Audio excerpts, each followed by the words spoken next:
Having access to legal counsel for ordinary events is nice, but what if the unexpected occurs? A good legal plan, just like a good health plan or auto coverage, will not only provide access to services, but access to services at an emergency level when necessary. This particular time we were on our way out of town, going on a business trip, and no sooner than we got to the airport, got a phone call, 10 a.m. on a Saturday morning, a hysterical teenager shouting that the security was following her out of the mall, and that they came up upon her, snatched her purse, took her purse, dumped it, and accused her of shoplifting. And she had nothing in her purse. She was hysterical and frantic, humiliated in front of everybody in the mall. So she calls me and she's yelling and hollering. I'm telling her to calm down. It's nothing I can do. Call your attorneys. And that she had her LegalShield in her pocket. And so at that time, we finally got her to call the attorneys. She called them. They calmed her down.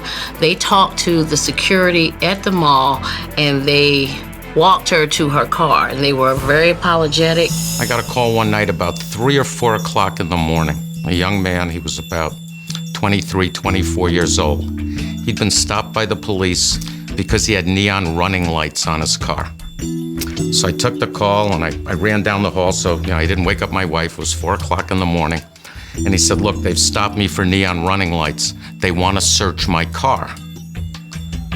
And I said to him, okay, have you been drinking? He said, no. I said, are there drugs in the car? He said, no. But he was very nervous, and as an attorney, the first thing you don't want to do is consent to a warrantless search, to a search without probable cause. So I said to him, okay, let me talk to the officer. So he hands the phone to the officer, and I said, officer, you've stopped this young man for neon running lights. He goes, yeah. I said, that's illegal? He said, where did you go to law school? You don't know that? I said, look, when I went to law school, they taught me about important things like contracts and murder. I said, now you tell me the probable cause for searching this car, for giving him a field sobriety test, for giving him the breathalyzer. And he said, look, I have the right to do this. I stopped him. I suspect it. I said, then good. Then you tell me how you're going to respond to the civil rights case we're going to file after the warrantless search. This is a violation of his constitutional rights. I said, now give me back the phone and let me instruct my client. So I got the kid on the phone. He was a young man. He was terrified. I said to him, look, I have already told the officer I'm not consenting to the search, but you have to be the one to tell him that you're not going to consent to the search, you're not going to take a field sobriety test, and you're not going to take the breathalyzer.